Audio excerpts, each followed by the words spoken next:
Es un honor para la Escuela Normal Superior de México tenerlos a ustedes presentes en el marco del llamado que ha hecho el gobierno federal para denominar este año 2025 como el año de la mujer indígena, y que nuestra institución no se ha quedado atrás para emprender tareas y llevar a cabo esa recomendación, con la finalidad de reivindicar y hacer visible la figura de la mujer indígena. Para ello, la escuela, como es de su conocimiento, ha generado una serie de actividades académicas, culturales y de otro tipo para estar en sintonía con ello. En esta ocasión vamos a llevar a cabo una conferencia, y para lo cual me voy a permitir sentar a las personas que están en la mesa. Nos acompaña la doctora Marlene Hernández Escobar, subdirectora académica.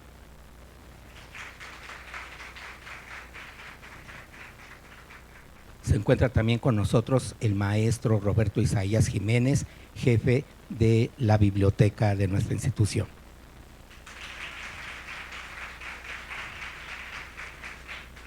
Y un honor, un placer compartir el conocimiento de nuestra invitada especial, la maestra Elda Nidia Cruz, a quien recibimos con un caluroso aplauso y a quien le agradecemos su presencia, el llamado a la invitación que le hace. Sin más, vamos a iniciar y le cedemos el uso de la palabra a los integrantes de la mesa. Muy buenas tardes.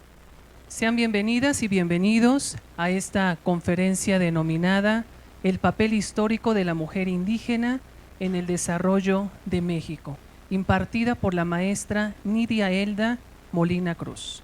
La maestra Molina Cruz es licenciada en Sociología por la Universidad Autónoma Metropolitana Plantel Azcapotzalco.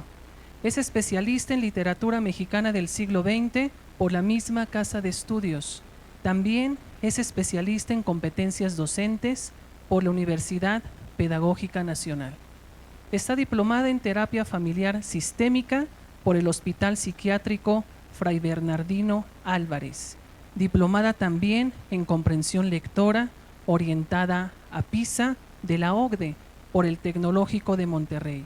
Diplomada en inclusión educativa y derechos humanos por la UNICEF y la Universidad La Salle.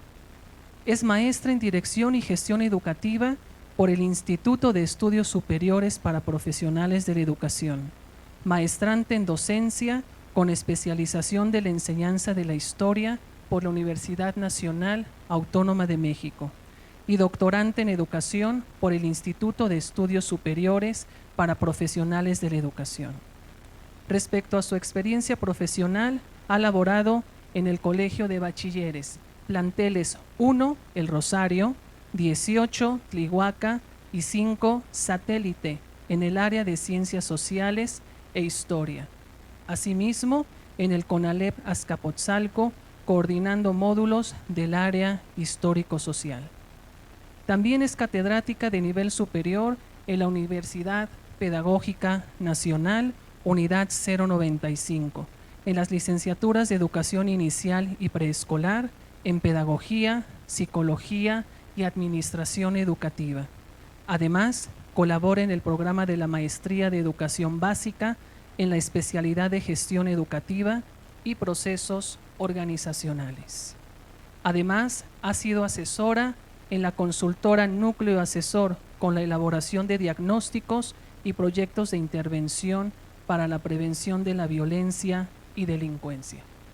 Sus líneas de investigación oscilan en torno a representaciones y relaciones de lo femenino y lo masculino en estudiantes de licenciatura, caracterización del perfil de las y los estudiantes de la licenciatura en educación preescolar con apoyo de las tecnologías de la información y la comunicación, desarrollo y atención a la primera infancia, diagnósticos para la prevención de la violencia y delincuencia, propuestas de intervención para jóvenes y niños desde un enfoque de cultura de paz, alfabetización académica en educación superior, aprendizajes en educación superior mediante el uso de medios digitales, y el uso de inteligencia artificial en las actividades dentro de los estudios superiores.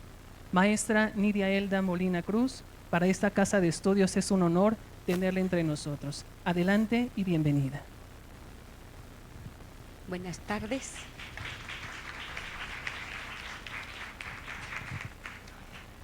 Gracias. Si nos ponen la presentación, por favor. Buenas tardes. Me invitaron a dar una plática y cuando me invitaron, en ese momento pensamos el título, el papel histórico de la mujer indígena en el desarrollo de México.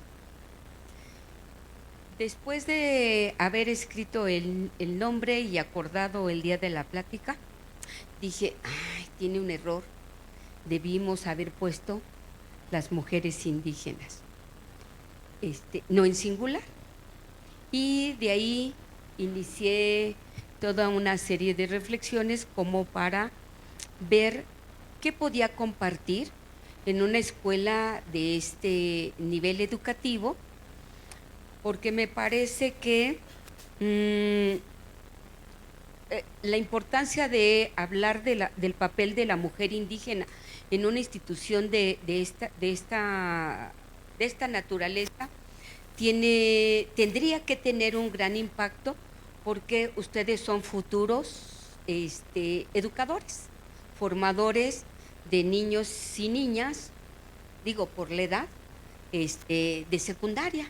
Entonces, eso es, en ese sentido, son las reflexiones que les voy a compartir de cómo tendríamos que pensar el papel de la mujer indígena en nuestro entorno y particularmente en los ejercicios que ustedes hacen, no solamente en relación a las ciencias sociales, sino en relación a las disciplinas que ustedes van a trabajar futuramente.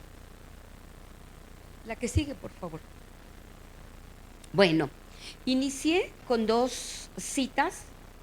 La primera, hay dos cuestiones que es interesante reflexionar.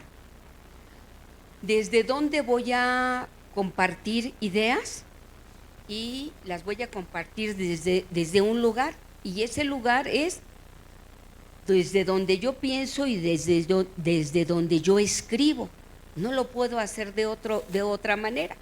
En ese sentido, esta idea la comparto con dos autoras, dos filósofas, Francesca y María del Rayo.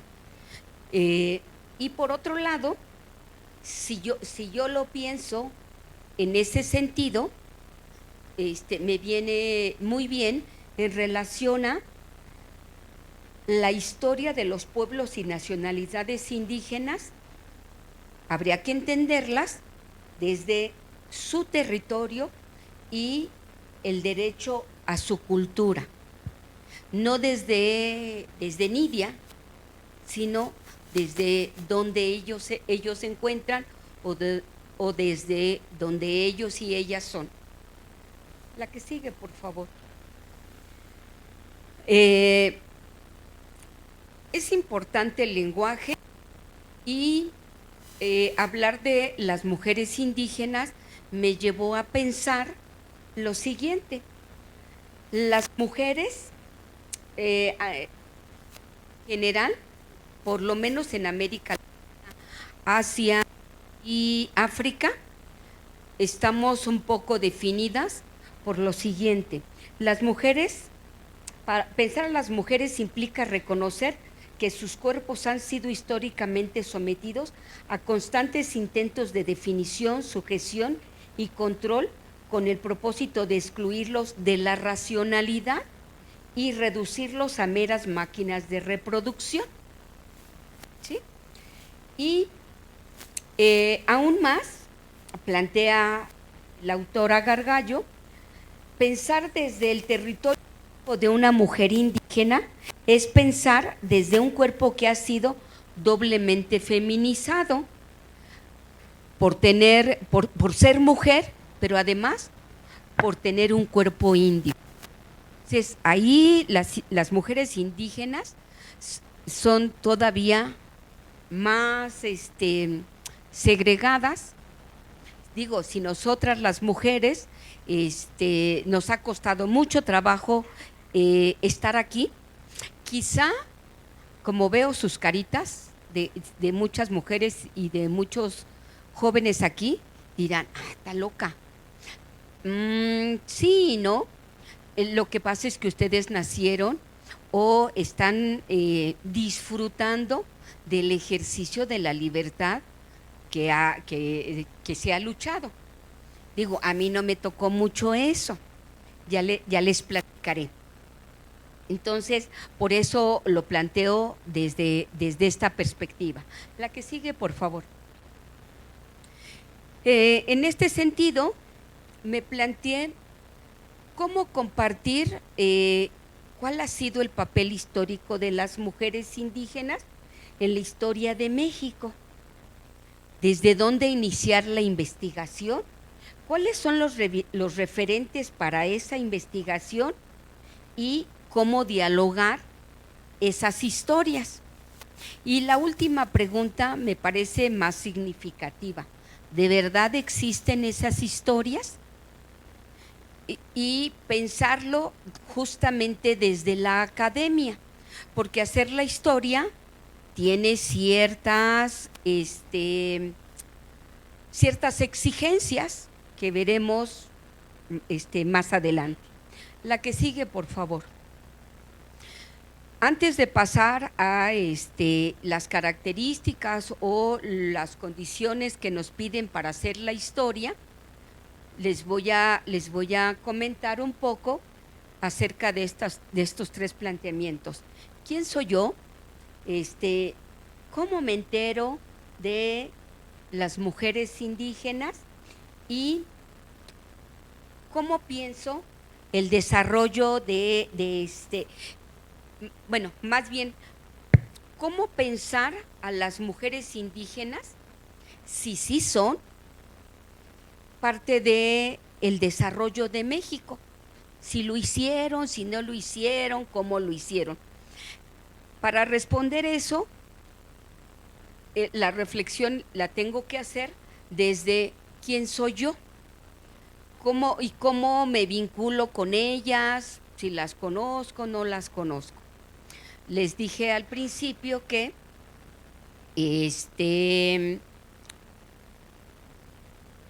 ustedes viven, insisto en que veo caras de mujeres y hombres jóvenes y ustedes viven un ejercicio de la libertad.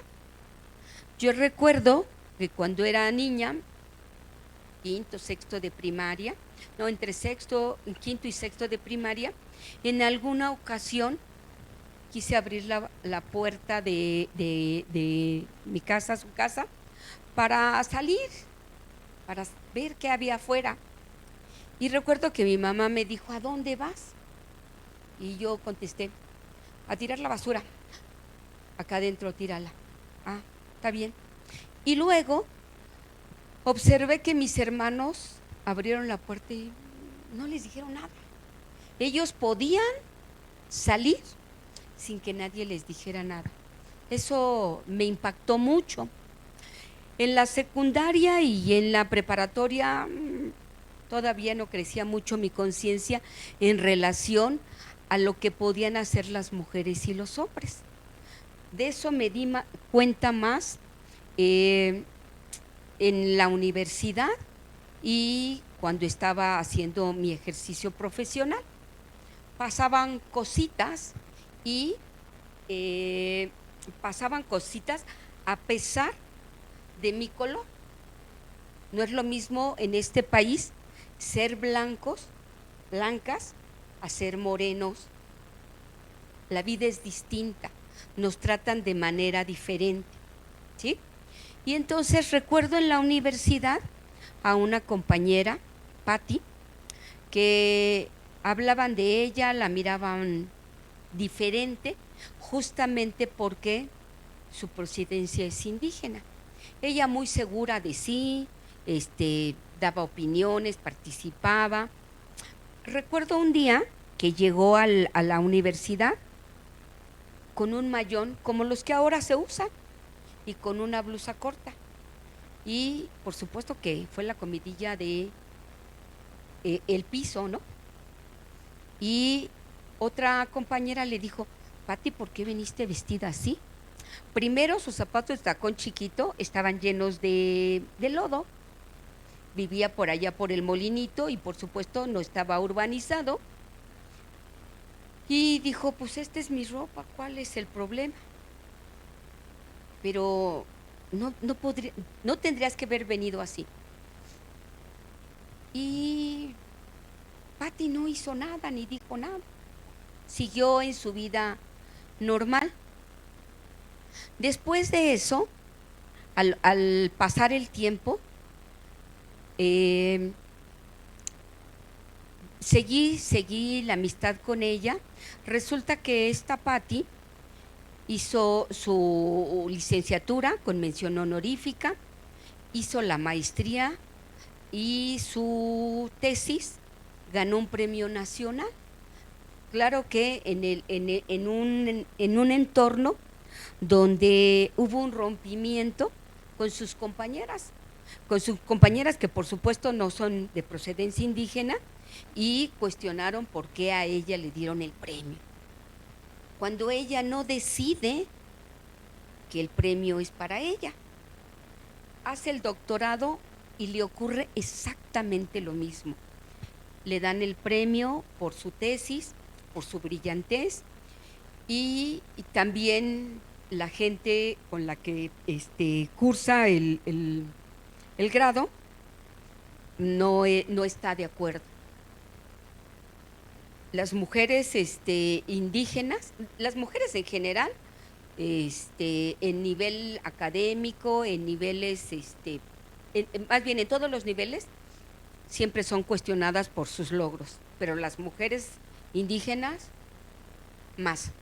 Tengo una compañera en la Universidad Pedagógica, es doctora, muy brillante, y escuchamos, alguna vez lo platicamos, escuchamos que hay compañeros doctores y compañeras doctoras, y a todos o a la mayoría sí les decimos, doctor fulanito, doctor, y ella es Claudia, y me dice, ¿tengo algo mal?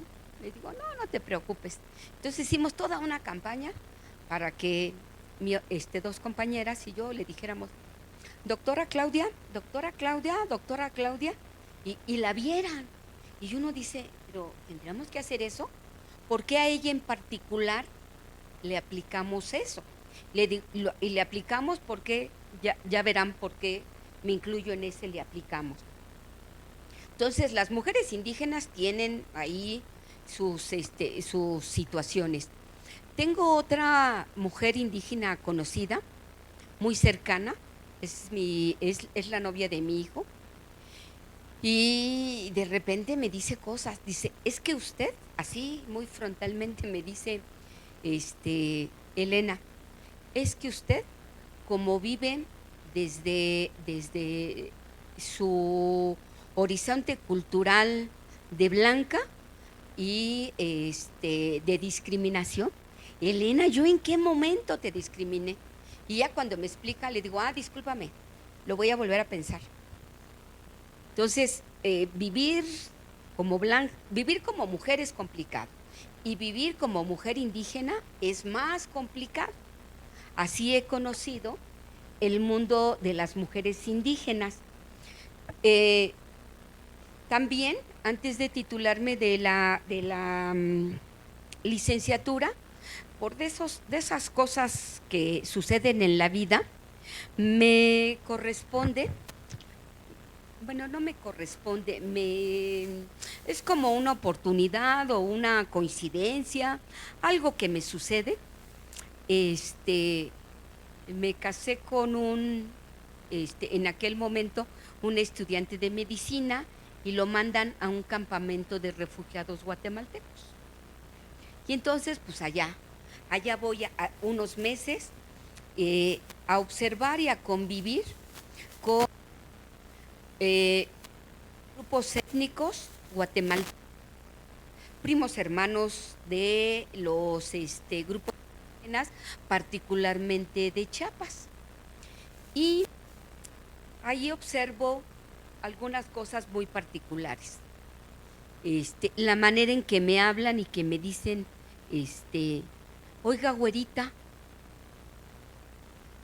Y yo decía, tengo un nombre, ¿por qué no me dicen mi nombre?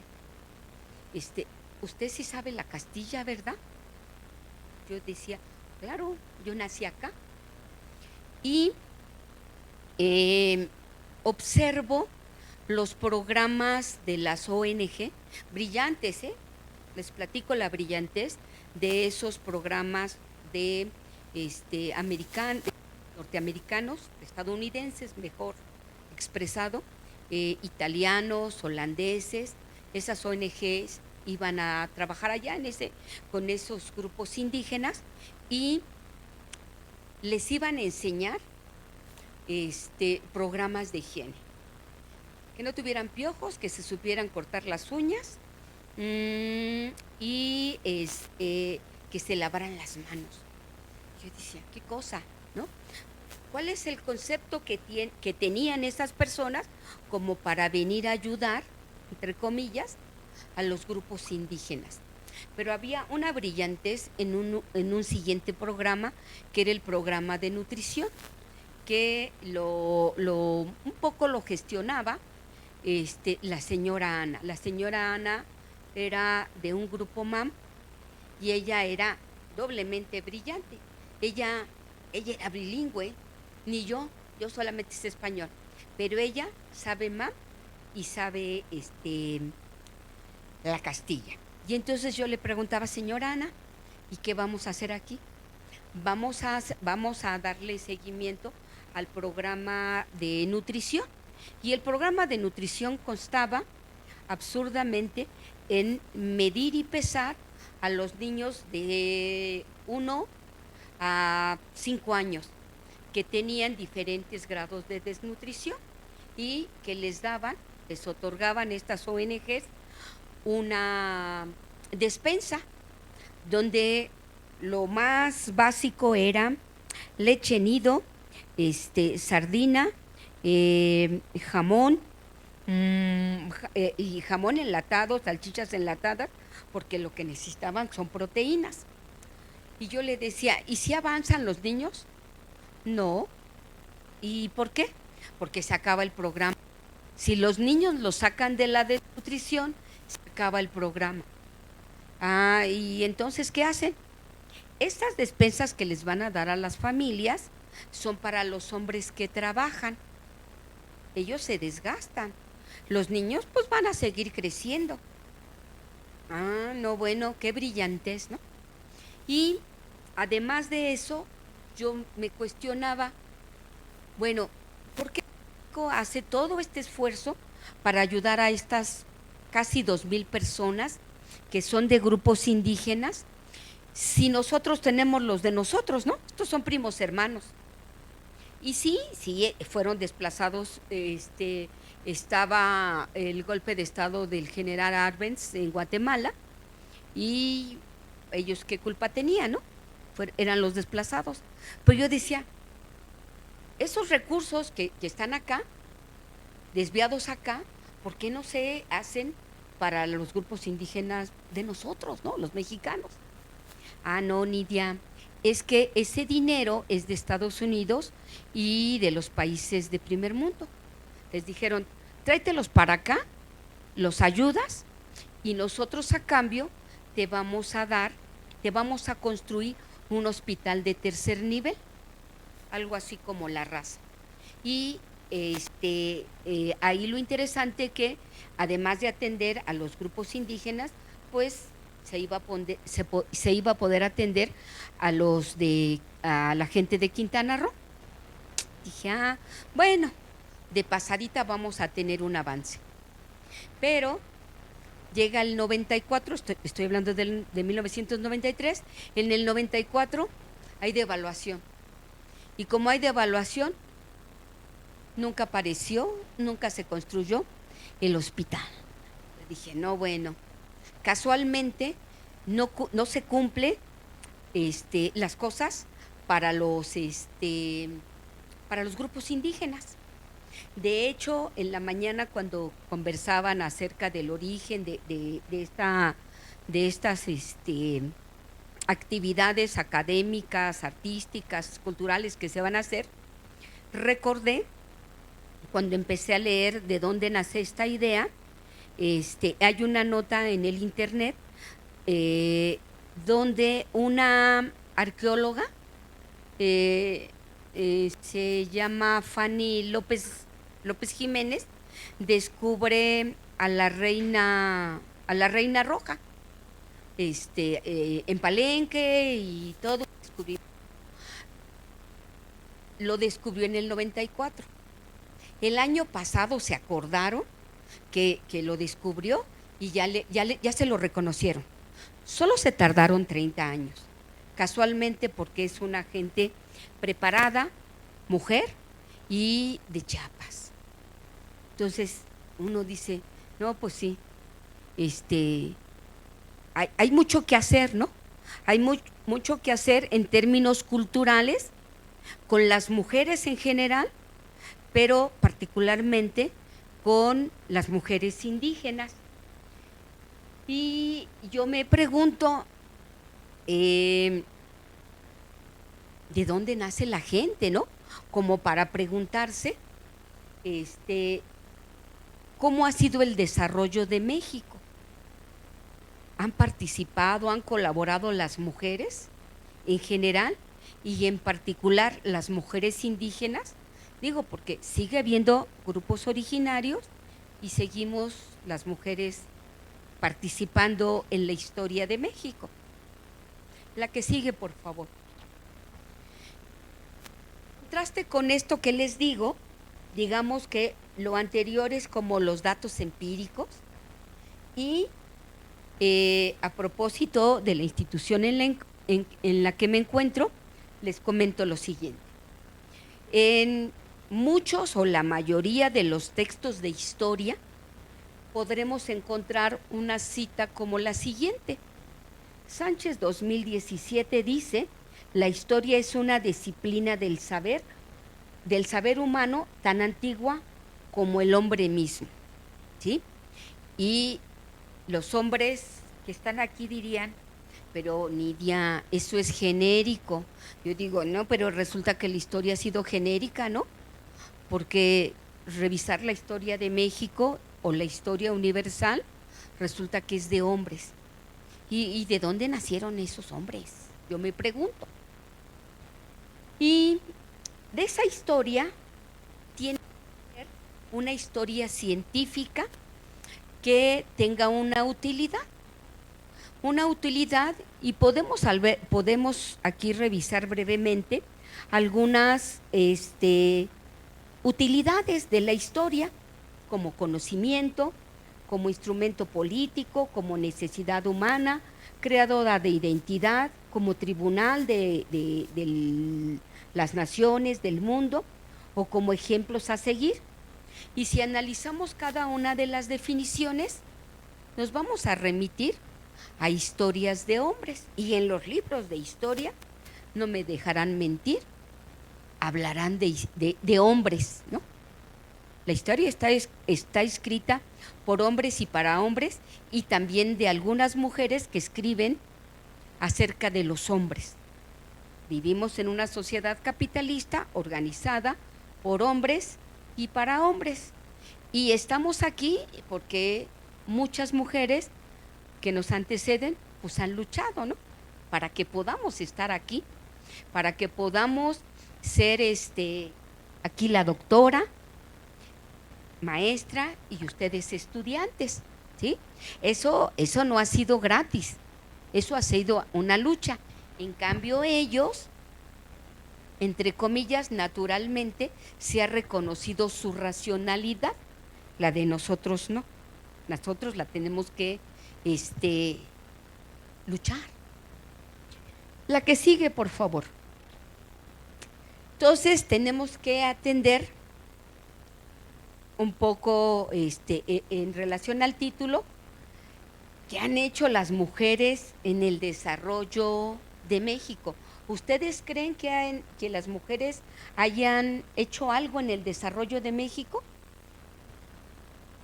¿Y cómo se ha investigado y escrito en la historia de México? Porque hay que cumplir ciertas condiciones, ¿sí? La historia se reconoce siempre y cuando haya fuentes verídicas, ¿sí? Que haya evidencias, diríamos ahora. Si no hay evidencias, dicen, eso es un chisme. Necesitamos que sí haya pruebas de eso que se dice. Y uno diría, ¿de veras no hay pruebas de que las mujeres han participado? Sí las hay, pero no es muy atractivo para los que escriben la historia hablar de las mujeres. ¿Cómo para qué? ¿Sí? Ellas han tenido, o nosotras hemos tenido, otro papel. La investigación del papel histórico de las mujeres indígenas es hablar de feminismo. Y uno diría, ¿de veras? Tendríamos que hablar de feminismo, porque si hacemos investigación en el internet, lo encontramos muy asociado a las acciones feministas. La que sigue, por favor. De acuerdo con Gargallo, para entender el pensamiento de las mujeres indígenas, debía comprender desde dónde este pensamiento se genera, desde cosmovisiones que no son las de la tradición europea, ¿sí? La tradición europea tiene ciertas características, nos va diciendo cómo hacer la historia. Allí, como mero ejemplo, les dije, leímos una definición de la historia y la utilidad de la misma. La que sigue, por favor. Si nosotros seguimos la tradición europea, vamos a encontrar la historia de México con las siguientes historias o narraciones, explicaciones muy sesudas, donde hablan de relaciones patriarcales, supremacía masculina con la misoginia del catolicismo, la violencia de la conquista y la colonización, con estrategias de resistencia grupal que concentran la propiedad territorial en linajes masculinos o mediante el mestizaje no admitido. No sé si les quedará a ustedes la misma sensación que a mí cuando leen la historia de México. Pobrecitos de los mexicanos, ¿no?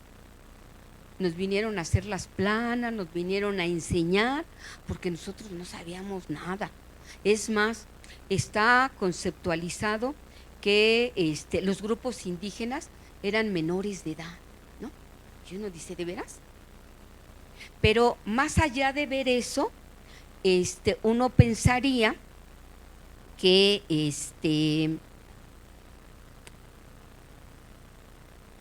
¿qué hacemos nosotros como mexicanos y mexicanas?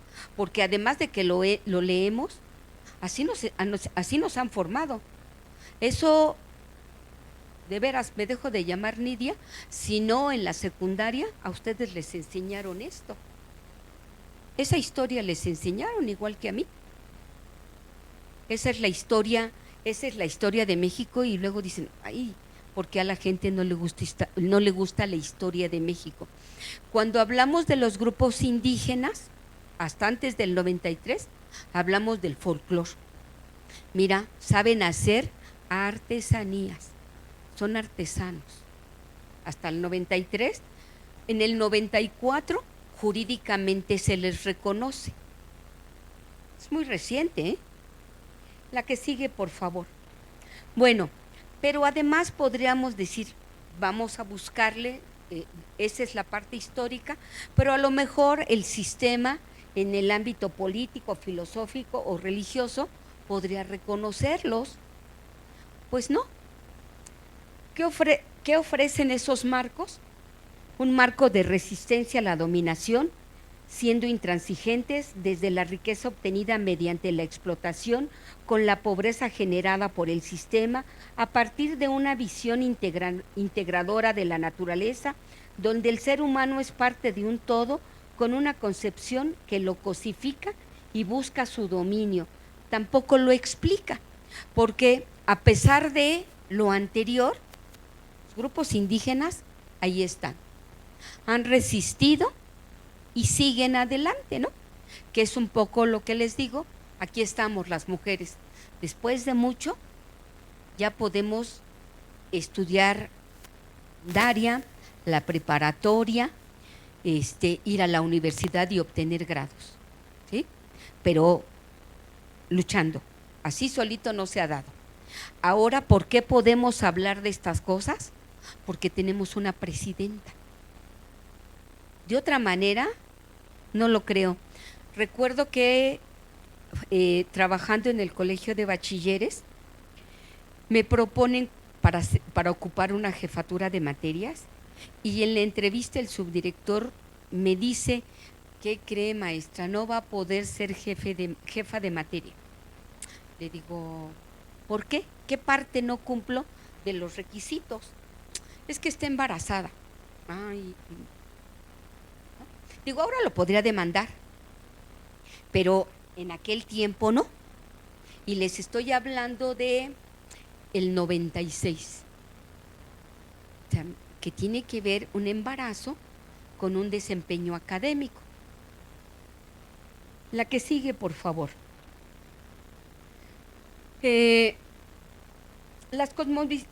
Con relación a las cosmovisiones, al igual que con la autora constantemente referida, sucede que como mujer blanca yo vivo sin conciencia los privilegios que el sistema racista me ha reservado desde la infancia. Están tan interiorizados y normalizados que no me percato de ellos y me abrogo el derecho de no reconocerlos, a menos que alguien me los señale.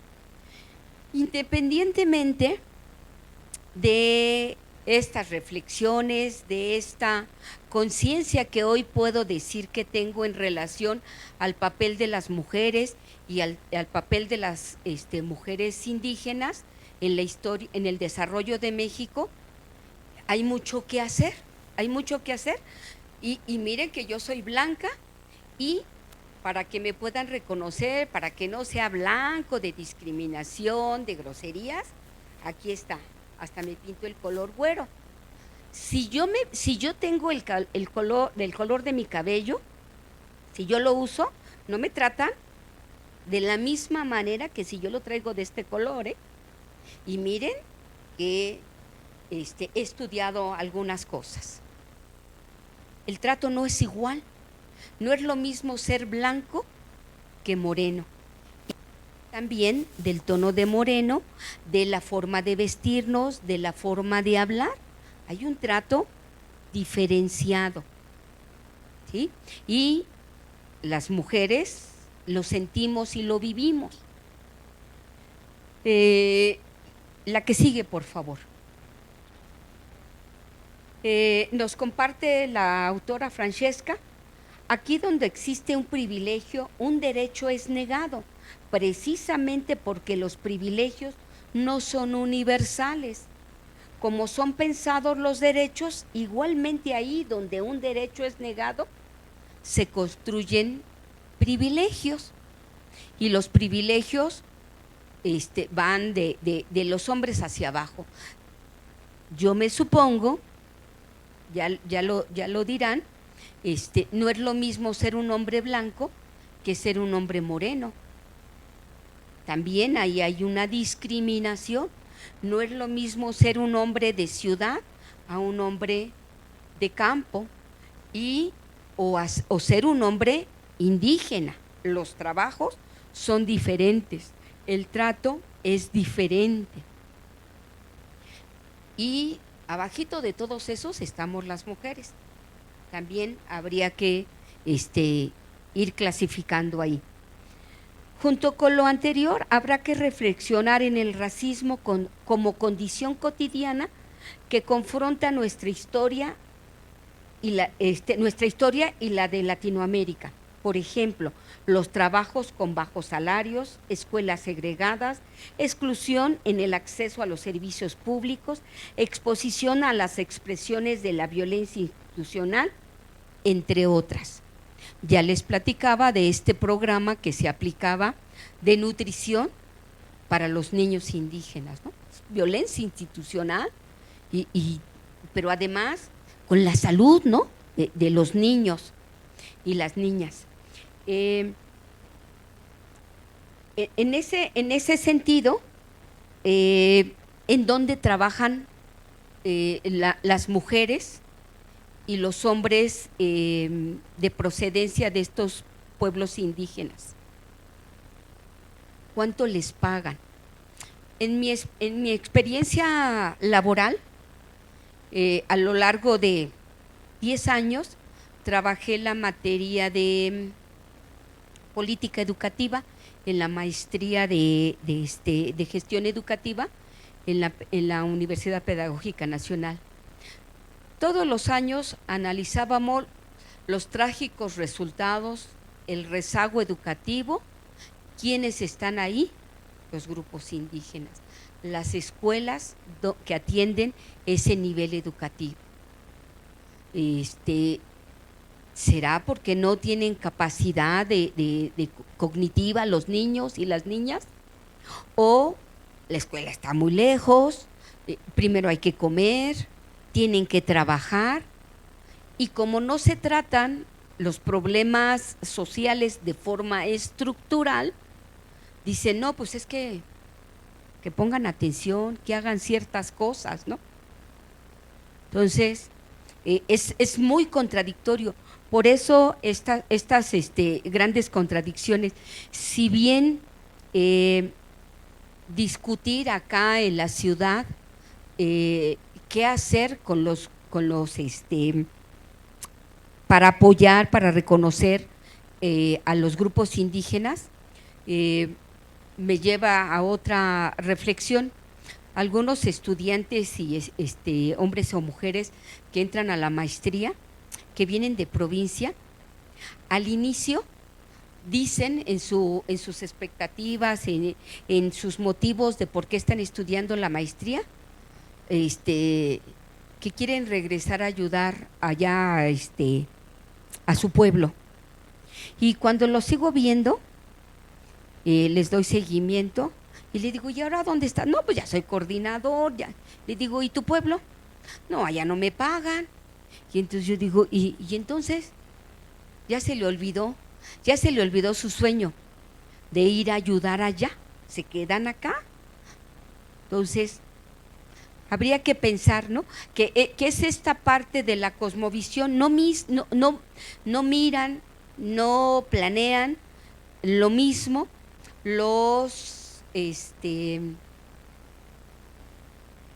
la gente que tiene una cosmovisión como nosotros, de un horizonte cultural occidental, al horizonte cultural de los grupos indígenas. Los grupos indígenas siempre miran en relación a la armonía, a cómo ayudarse como comunidad, y nosotros no. Nosotros miramos a partir del desarrollo capitalista, del individualismo, de la libertad. Y por eso siempre buscamos nuestra mejora económica. Y entonces ahí hay dos formas de mirar la vida completamente distintas. La que sigue, por favor. Julieta Paredes y Gargallo afirman que toda acción organizada por las mujeres indígenas en beneficio de una buena vida para todas las mujeres se traduce al castellano como feminismo. Pareciera que pensar en el bien común es sinónimo de hablar de mujeres, y las mujeres indígenas piensan en eso, en el grupo, en cómo se ayudan entre ellas. Y nosotras nos ponemos el pie, porque vivimos en un horizonte individualista, capitalista. La que sigue, por favor. No necesariamente sería feminismo, pero tampoco la historia de América puede reducirse solamente a la de grupos colonizados y sometidos que por efecto del dominio terminaron por reconocer y registrarla como propia. Finalmente, esta historia o estas tradiciones europeas en las que nos estamos formando, normalizamos el racismo, normalizamos todas estas prácticas que les vengo comentando. No es tan sencillo decir o tener conciencia de reconocer y respetar, de respetarnos entre nosotros y luego también a los grupos originarios. Es un trabajo que tendríamos que hacerlo muy profundamente, porque de otra manera no hay manera, no hay forma de que se genere conciencia. Está normalizado a lo largo de tantos años que lo hemos, que lo hacemos. No es una tarea fácil, La que sigue, por favor. Es inaplazable pensar las modernidades en América Latina, heredadas de civilizaciones campesinas, naciones nómadas y desarrollos urbanos, así como naciones que a pesar de haber sido avasallados, incendiados y casi destruidos durante la invasión y la colonización europea del continente, aún así subsisten y se recrean en la actualidad. Ahí estamos las mujeres y ahí están los grupos indígenas. Es reciente el planteamiento de repensar la teoría de la historia con los reconocimientos de las mujeres. En la disciplina de la historia hay una nueva porque no tiene muchos años, es como de los años 70 para acá, la historia de la vida cotidiana, que la historia de la vida cotidiana se plantea desde el Colegio de México, que es la que más ha escrito de eso, pero si no llega a la SEP, pues seguiremos reproduciendo la historia de acero, ¿no? Y la historia de acero es la historia de los hombres, ¿no? De Benito Juárez y todos los demás. La que sigue, por favor. Reescribir la historia o repensar la teoría de la historia podría partir de cuestionar la idea de que el conocimiento se construye y transmite solamente en el espacio de formalización de saber, que es la academia con su cultura letrada. Y entonces ahí volvemos a sacar a los indígenas, ¿sí? Porque la historia, nuevamente, tiene que tener evidencias. La academia dice eso, ¿sí? Si no, no es historia, no es análisis. Y entonces, un poco está reconocido, y eso porque en el 94 se han tenido que hacer ajustes jurídicos de que hay una historia oral. Pero la historia oral también hay que evidenciarla, ¿sí? Prueba de ello es que meten a la cárcel a una mujer indígena y luego sale una ley que dice le vamos a dar amnistía, pero como ya pasaron 4 o 5 años en la cárcel esa mujer indígena, para subsistir tuvo que hablar español, aprender a hablar español para subsistir, y resulta que dice no, usted ya no, porque usted entonces ya no es indígena, porque habla español. Y uno dice, ¿de veras? ¿De veras? Y hay muchas cárceles con muchas mujeres indígenas y que no hay manera de ayudarlas con estas leyes absurdas, ¿no? Como se comentó, varias o muchas pensadoras indígenas contemporáneas se han formado en las universidades criticando los planteamientos. Ellas han soportado violencia racista, distintas descalificaciones por sus saberes, expresiones, dicción, vestimenta, aspecto físico y sus críticas al sistema educativo. Estas mujeres indígenas que han logrado ser doctoras, lo han tenido que hacer a base de eso, de esa violencia. La que sigue, por favor. Y entonces nos plantea Gladys Zull, citada en este texto de Francesca, entre escuchar decir y hacer decir.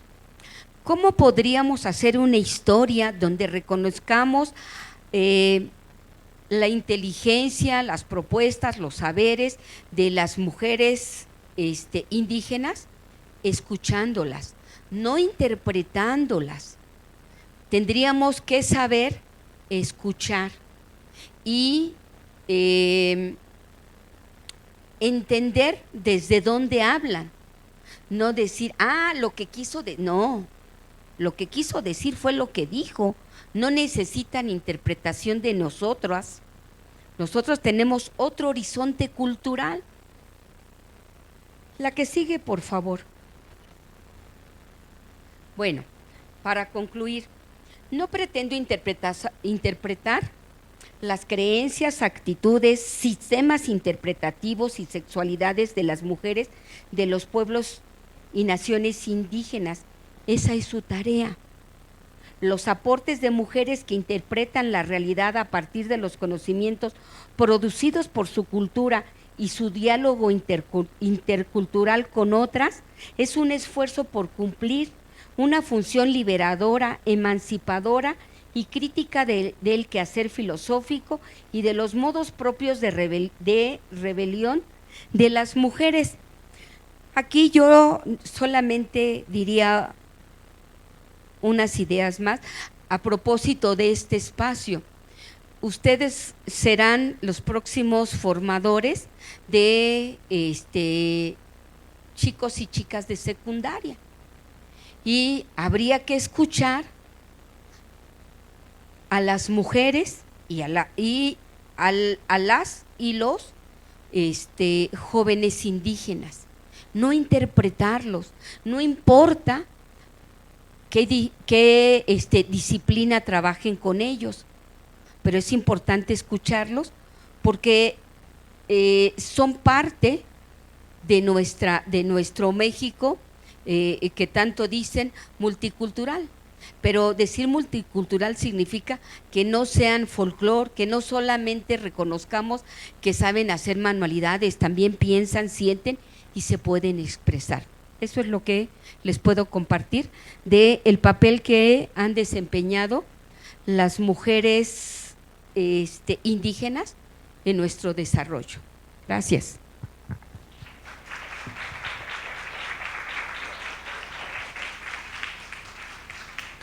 Muchas gracias, maestra Nidia Elda, por esta conferencia.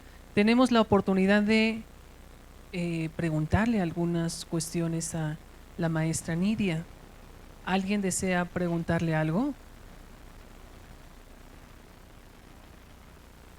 Bien, pues entonces voy a cederle la palabra a la doctora Marlene Hernández Escobar para la entrega de la constancia correspondiente. Adelante, doctora. Gracias. Bueno, creo que es un tema muy interesante porque finalmente, como lo dice nuestra ponente, tenemos como otro conocimiento, ¿no? Y no hemos tenido estas ideas cercanas de valorización, ¿no? De este tipo de actividades. Entonces es por ello que este proyecto que estamos ahorita llevando a cabo en la Escuela Normal Superior durante este año, pues tiene que ver con esta valorización. Entonces seguiremos trabajando, por ahí les llegará el calendario para las actividades que se estarán llevando durante todo este año para que puedan acompañarnos en algunas de ellas. Y pues agradecemos a la maestra Nidia por esta plática tan interesante y daré lectura a la constancia correspondiente. Si pasamos por aquí, si nos pueden apagar el cañón, no sé quién por ahí, quién me está apoyando aquí con el laboratorio, el auditorio digo, entonces, ahí viene. Sí, si nos pueden encender la luz de aquí y apagar el cañón, por favor. Gracias. Sí,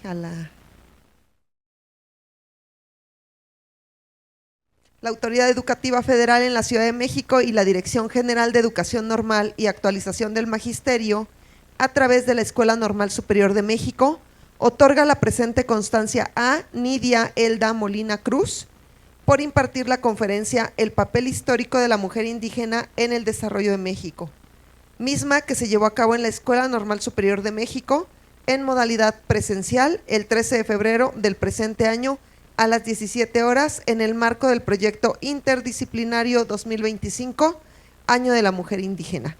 Firma la doctora Mercedes Takagi Carbajo, directora de la institución. Agradecemos mucho esta plática y bueno, le hacemos entrega.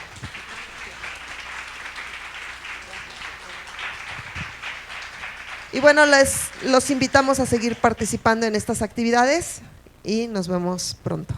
Diría la ponente, hasta pronto.